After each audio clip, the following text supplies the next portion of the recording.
Bonsoir tout le monde, bienvenue sur ce live Facebook où on va vous parler de résolution financière en 2019. Je suis vraiment contente de débuter l'année avec la financière Sun Life pour qui je vais être ambassadrice et créatrice de contenu pour toute l'année 2019. Donc, j'ai l'intention de vous parler beaucoup d'argent, mais surtout de démystifier tout ce qui est l'épargne pour que monsieur, madame, tout le monde puisse comprendre et bien comprendre les finances. Et moi aussi, en 2019, j'ai des projets, puis j'ai décidé de prendre en main mes finances et d'épargner. Et pour vous mettre en contexte un peu ma relation avec l'argent et l'épargne, ça a commencé quand j'étais toute petite, alors que mon père me donnait de l'argent chaque semaine pour les corvées que je faisais à la maison. Puis, pour moi, mon père, c'était ma banque. Donc, quand papa ou maman allait au guichet, qui retirait des sous, ben moi, c'était ma version du guichet. Et j'utilisais mon concept de cet argent-là, c'était pour dépenser, pour me faire plaisir. Mais mon père me restreignait. Et je ne comprenais pas que c'était de l'épargne. Mais aujourd'hui, je l'ai compris. Je l'ai compris plusieurs années plus tard, entre autres.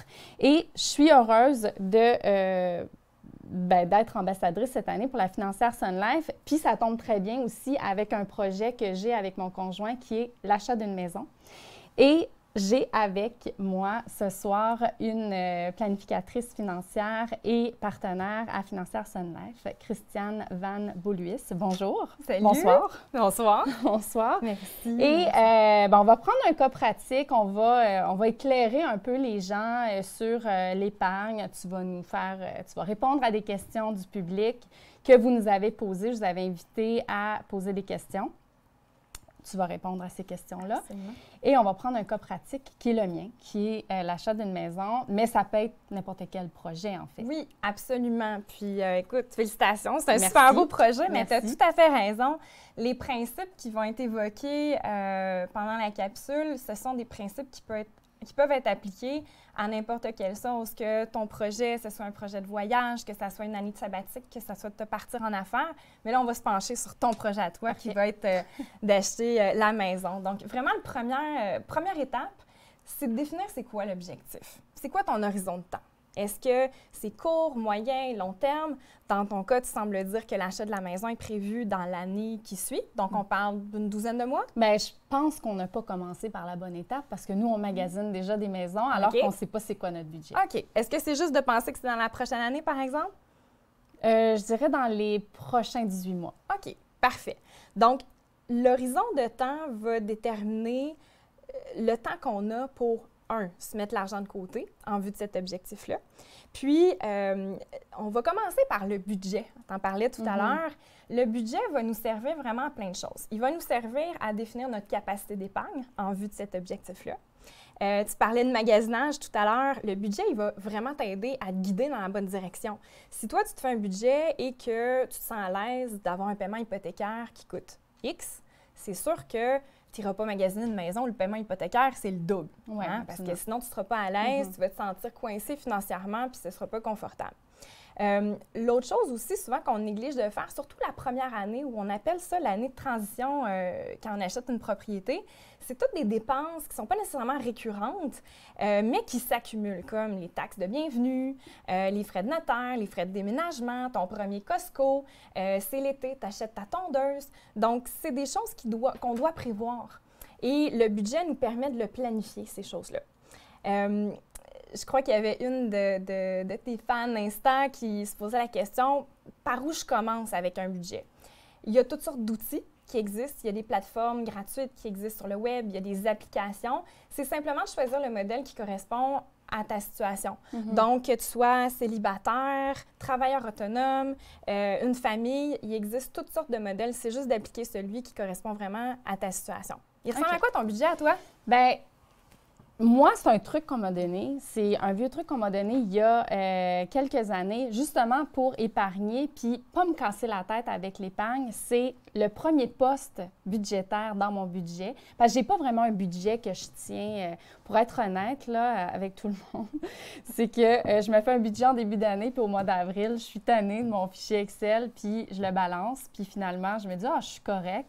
Bien, mon premier poste budgétaire, c'est l'épargne. Donc, la première chose qui sort de mon budget, qui sort de mon compte de banque, puis même que je m'en rends même plus compte, ça sort régulièrement tous les mois. Je me pose même pas de questions, c'est ça. Puis ensuite, c'est les dépenses courantes de la vie. OK. C'est génial ce que tu fais parce que c'est ce que j'appelle le principe de se payer d'abord. C'est-à-dire qu'il y a beaucoup de gens, qu'est-ce qu'ils vont faire? Ils vont recevoir leur chèque de paye. Ils vont payer l'hypothèque ou le loyer, les assurances, les autos, la garderie, l'épicerie, les activités. Ensuite, ils vont sortir, ils vont acheter des billets pour les spectacles, ils vont s'acheter du linge, passer à la SAQ, s'acheter une bouteille de vin. Bref, ils vont vivre puis ils vont tenter d'épargner ce qui reste à la fin. Sauf que dans bien des cas, malheureusement, il n'en reste pas épais à la fin. Donc, de faire l'inverse, c'est-à-dire que de tout de suite allouer une partie de tes revenus à de l'épargne, ça met toutes les chances de ton côté pour atteindre l'objectif qui est souhaité au final. Puis de faire l'exercice d'un budget aussi, ce qui n'est pas mauvais, c'est de le réviser une fois de temps en temps parce qu'il y a des postes budgétaires où, je veux pas, notre situation évolue, nos besoins changent. Ouais. Puis des fois, il y a des postes budgétaires comme je pense à notamment Internet, télé, ces choses-là. Une fois de temps en temps, ça vaut la peine peut-être de les revoir, de dire « Hey, je paye-tu trop pour ça? Ça vaut-tu la peine que je téléphone? » qui s'occupe de ça. Voilà.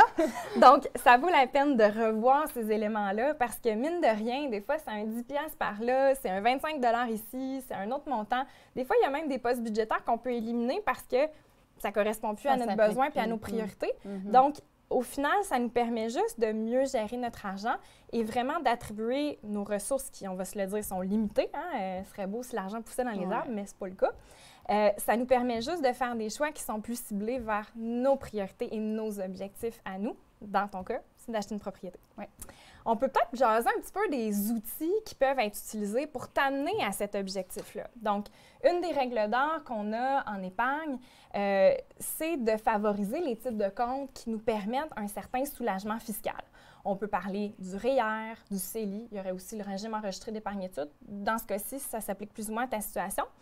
On peut peut-être discuter plus du REER et du CELI. Le REER nous permet deux soulagements fiscaux. Le premier, c'est la déduction d'impôt. C'est-à-dire que tout ce qu'on met en REER, c'est 100% déductible. Donc, si, mettons, je fais un chiffre carré, tu gagnes 50 000 $ et que tu mets 5 000 $ en REER, mais tu es seulement imposé sur 45 000 $. Donc, le 5 000 qui a été mis est 100% déductible d'impôt.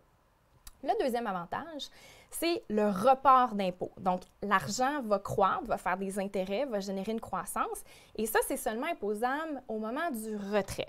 Souvent, le REER, ça rime avec retraite, nos vieux jours. C'est ça. Ce qui n'est pas faux, mais il existe aussi certains programmes, comme par exemple le régime d'accès à la propriété, qui permet à un nouvel acheteur de s'emprunter jusqu'à concurrence de 25 000 $ de son REER.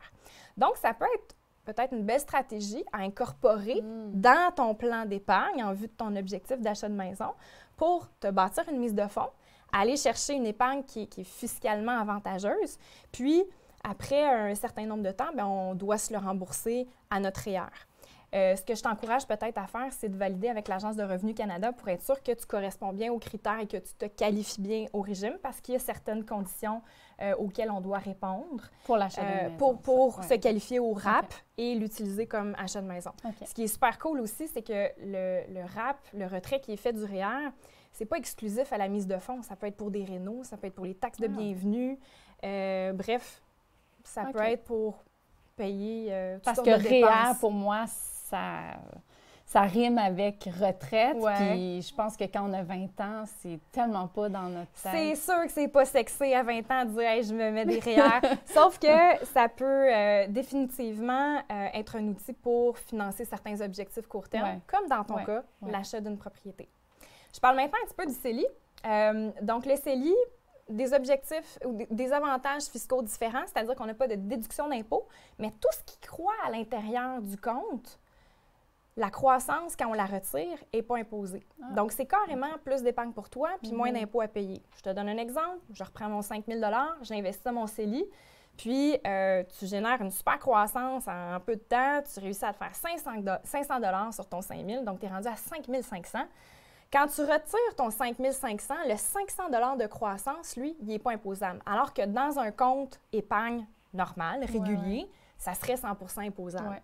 Donc, c'est là où je dis, c'est plus d'épargne pour toi et moins d'impôts à payer. Puis, il y a possibilité aussi de jumeler les deux différents types de comptes pour l'atteinte d'un même objectif. Okay. Donc, on peut, c'est important de se garder une flexibilité intellectuelle puis d'incorporer plusieurs outils pour aller chercher le maximum. Super. Donc, mon projet de commencer à l'envers puis de magasiner des maisons, je vais le revoir. Bien, ça peut être inspirant. Pour le budget, pour me fixer un budget, ça va, là, mais après absolument, ça, ouais. Absolument. C'est juste que faut pas... Je crois que c'est important d'avoir une approche équilibrée par rapport à la planification financière. C'est-à-dire que c'est important de s'en mettre de côté, mais c'est aussi important d'en profiter. Ouais. Puis de ne pas compromettre notre standard de vie ou les choses qu'on aime faire. Tu sais, si toi, tu aimes voyager, tu aimes faire de la bouffe, tu fais de l'équitation, peu importe, si tu as certaines passions qui font partie de ton standard de vie, c'est pas parce que tu t'achètes une maison que soudainement, tu vas juste payer ton hypothèque et tu vas cesser de faire ces choses-là. C'est ça que les gens pensent. Puis souvent, ce qu'on va entendre des gens, c'est « je viens de m'acheter une maison, donc je suis jusque-là pendant quelques années ». Je pense pas que c'est normal d'être comme ça, justement parce que tu disais qu'il n'avait peut-être pas pensé au budget de la première année et tout ça. Et aussi, il y a le fait que moi, l'épargne, j'aime bien diviser la tarte en deux. C'est-à-dire, oui, je veux économiser une partie de mes avoirs, mais l'autre partie, je veux profiter de la vie. On entend trop souvent les gens dire moi, non, parce que je dépense tout, puis c'est-à-dire j'épargne tout, mais si jamais il m'arrive quelque chose, j'en aurais pas profité. Bien, ça, c'est une phrase qui revient tout le temps quand il y a des discussions sur l'épargne. C'est souvent ça qui revient aussi. Mais j'aime bien équilibrer épargne, puis c'est ce qu'on m'a dit. Oui. Bien, en fait, tu amènes des super bons points parce que la planification financière, en fait, c'est d'avoir une liberté financière à toutes les étapes de la vie. C'est pas juste de se coller de l'argent pour nos vieux jours puis s'acheter un condo à Fort Lauderdale. C'est pas ça, là. C'est d'être capable de faire réaliser les objectifs, les projets à différentes étapes de vie. Et c'est ça, d'avoir un sain rapport avec l'argent. Ouais. Pour revenir au budget, souvent, je suggère aussi de peut-être estimer peut-être un montant un petit peu plus important aux différents postes budgétaires. Dans le fond, un petit coussin. De sorte à ce que si jamais il y a certains postes budgétaires qui débordent, bien, on ne se retrouve pas à la gorge. Et parce que tout ça, le stress financier, veut pas, c'est hyper inconfortable, c'est très désagréable, ça pèse beaucoup. Ça peut être source de conflit dans le couple. Tu vas acheter une maison avec ton conjoint, donc c'est à considérer. Puis ça mine sur la santé, même dans certaines circonstances. Le stress. Oui, absolument. C'est vraiment pas très bon. Ah bon? On sauve des vies ce soir. On sauve des vies aux 8 millions d'auditeurs qui nous écoutent. Exactement. Puis, peut-être dernière chose par rapport au plan financier, ce qui est important aussi, c'est de le revoir. C'est-à-dire que si ton horizon d'accumulation de fonds pour ton projet, c'est 12 à 18 mois, peut-être en cours de route, revoir ton plan. Où est-ce que tu es rendu? Es-tu toujours bien en ligne avec l'objectif que tu t'étais fixé? Est-ce que ton objectif aussi, c'est défini de manière plus précise? Donc, ça peut peut-être t'orienter dans une autre direction où il y a peut-être des ajustements qui sont requis. Donc, de s'ajuster en cours de route, c'est tout à fait correct. Ce qui est mis en place, souvent, on essaye d'aller chercher plus de flexibilité au niveau du plan. OK, parfait. Et là, est-ce qu'on est prêt à sauter aux questions du public? Bien oui! Oui, on a le OK. Parce qu'on avait reçu des questions en privé et il y avait Kéliane qui nous avait demandé quel est l'âge idéal. Bien, en fait, j'ai compris qu'elle était jeune et elle a dit quand est-ce qu'on devrait commencer à épargner pour nos REER? Il n'est jamais trop tôt pour commencer. Je sais bien que pour des gens jeunes vingtaine, c'est pas super sexy parler REER, puis je peux comprendre ça. Sauf que de commencer jeune, ça va vous permettre d'atteindre l'objectif tellement plus facilement et de s'ajuster en cours de route aussi si nécessaire. Notamment en raison de ce qu'on appelle la magie des intérêts composés, parce que, bon, ta petite cotisation de 50 $ va faire des intérêts. Là, tu vas continuer à en mettre, mais à un moment donné, tu vas faire des intérêts sur les intérêts du capital, puis des intérêts sur les intérêts des intérêts du capital, et les intérêts des intérêts des intérêts sur le capital, et ainsi de suite. Donc, plus notre horizon de temps est long, plus cette croissance-là à travers le temps va être exponentielle. Donc, une personne qui commence de bonne heure, dans la vingtaine, va avoir vraiment plus de facilité à atteindre ses objectifs que la personne qui, mi-trentaine, début quarantaine, se réveille et même si elle met les bouchées doubles, elle va avoir extrêmement beaucoup de difficultés à rattraper la petite jeune ou le petit jeune de 20 ans qui a commencé plus tôt. Puis des fois, ne serait-ce que de mettre en place ce mécanisme d'épargne-là et de l'apprivoiser, un peu comme ton père t'encourageait à faire, dès un jeune âge, de te mettre de l'argent de côté, puis il t'a guidé à travers ça, c'est exactement les valeurs qui t'a encouragé à mettre en place et ça reste. Bon, bien, plus tôt est le mieux quand on parle d'épargne pour un REER. Il y a Émilie qui nous a posé la question comment on fait pour épargner quand on est étudiante à l'université, par exemple? Bonne question. C'est sûr que quand on est aux études, la job principale, c'est d'étudier, de réussir aux études. Donc, c'est sûr que le temps qu'on peut allouer au travail, les revenus sont souvent moins élevés. Donc, c'est sûr qu'on est à plus petit budget. Mais encore une fois, le budget, c'est là où il est clé. Ça va nous permettre, en fonction de nos revenus, de déterminer une stratégie d'épargne adaptée en fonction de notre capacité d'épargne puis en fonction de ce qu'on est à l'aise de se mettre de côté. Donc, le budget, encore une fois. Parce que souvent, les gens pensent, bien, moi, j'ai pas d'argent parce que je suis étudiante, donc j'ai pas d'argent pour épargner, mais des fois, c'est 5 $, 10 $ par semaine qui paraissent pas nécessairement dans un... On reçoit notre chèque de paye, on le met de côté sans qu'on s'en rende compte, puis ça fait des bébés. Puis c'est encore drôle parce que j'ai certains de mes clients, c'est loin d'être les plus fortunés, mais à quel point ils sont disciplinés et déterminés. Et quand ils ont un objectif dans la tête, des fois, ils réussissent à faire des miracles avec vraiment pas grand-chose. Donc, il suffit d'avoir la volonté. Oui, absolument. Troisième question, c'est Julia qui, elle, voulait avoir des trucs au quotidien pour épargner. On en a parlé un peu, on a donné quelques trucs, mais est-ce que tu en as d'autres? C'est pas évident, parce qu'on a chacun notre personnalité financière. Puis ultimement, nous sommes les personnes qui nous connaissons le mieux. Je peux vous donner un exemple qui, moi, me rejoint. Moi, je suis une foodies. Moi, tu me débarques au marché Jean Talon, je peux faire du dommage assez vite, merci. Mais j'aime ça recevoir, j'aime ça faire à manger. Je ne vais pas me priver de faire ça. Mais je vais développer des petits trucs pour quand même me permettre de rester à l'intérieur d'une certaine limite budgétaire que moi, je juge acceptable. Le truc que moi, j'utilise, c'est que j'amène de l'argent liquide. C'est-à-dire que si je vais au marché Jean Talon, c'est sûr qu'avec la carte de crédit ou la carte de guichet, des fois, on perd le fil, on ne sait pas où est-ce qu'on est rendu, combien on a dépensé. Puis là, évidemment, tous les marchands sont super charmants. Ils veulent te faire goûter leurs produits, leurs fromages, leurs fruits, les bouteilles d'huile d'olive qui coûtent aussi cher que des bouteilles de vin. Bref, ça peut aller assez vite. D'avoir l'argent entre les mains, moi, j'ai plus conscience de où est-ce que je suis rendue dans mes dépenses. Donc, moi, c'est mon petit truc. Faire mes lunchs. J'aime faire à manger, ça tombe bien. Souvent, j'en fais un petit peu plus, puis il m'en reste pour le lendemain.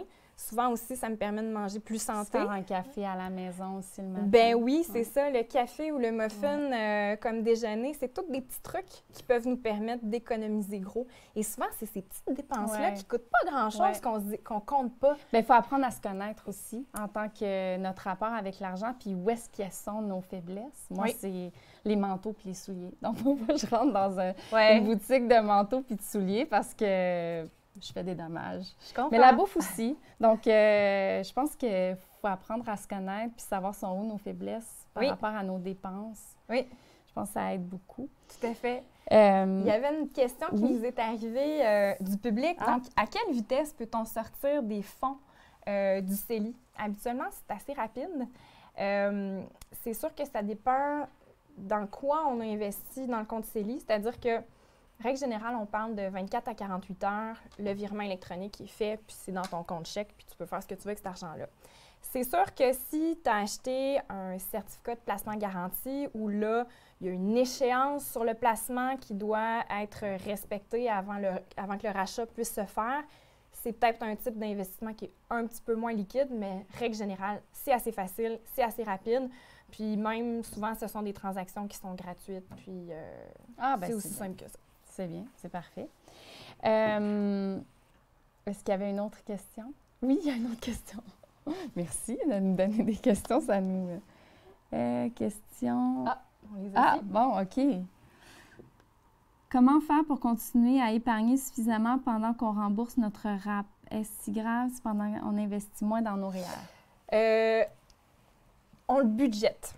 Donc, dans votre budget, je parlais des dépenses à inclure dans le cadre du projet d'acheter la maison. Donc, on planifie le paiement hypothécaire, frais de condo si on achète une copropriété, les taxes de bienvenue, les taxes municipales, les taxes scolaires et j'inclurais le remboursement du RAP aussi. Parce qu'il est vrai que les 2 premières années, on a congé de remboursement du RAP, mais à partir de la 3e année, là, on doit commencer à rembourser 1/13e du montant qui a été remboursé. Okay. Et il nous laisse 13 ans pour pouvoir le faire. Okay. Donc, c'est sûr que c'est un montant qu'on doit prévoir au budget. Et on n'a pas de nouvelle déduction d'impôt pour ce remboursement-là. Donc, si on veut bénéficier de l'avantage fiscal du REER, il faut épargner en plus du remboursement de RAP.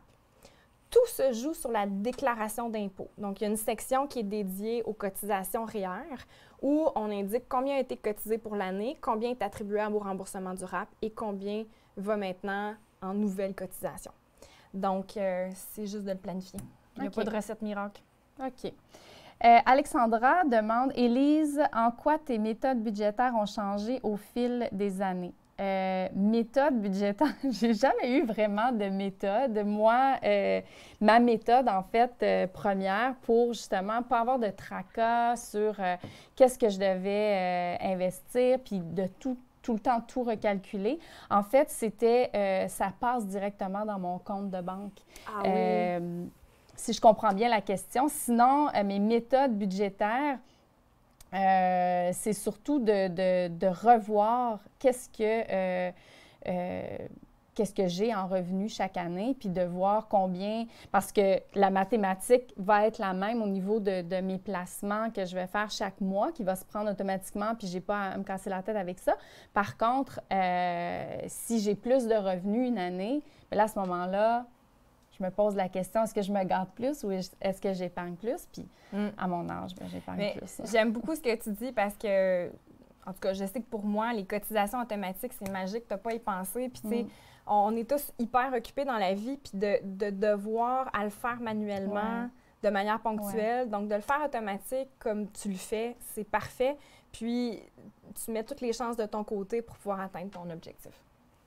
On a beaucoup de questions sur le RAP. Ça suscite beaucoup de questions. Éric nous demande, si nous sommes 2 à acheter la maison, pouvons-nous rapper le 25 000 chacun? La réponse est oui.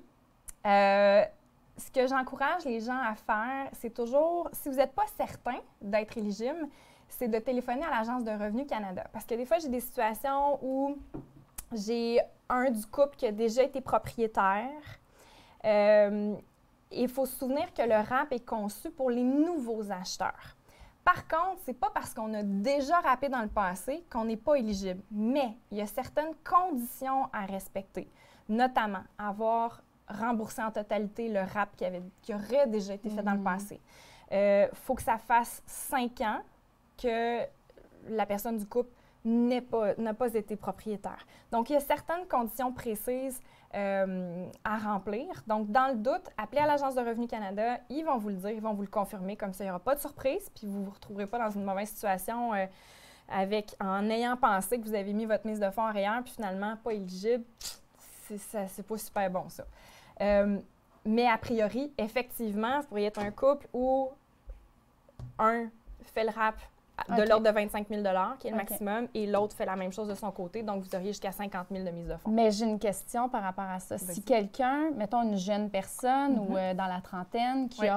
qui a investi dans son REER pour 15 000 il n'a pas atteint le 25 000 est-ce qu'il Pas de il problème. peut prendre le 15 000? Ben oui. OK.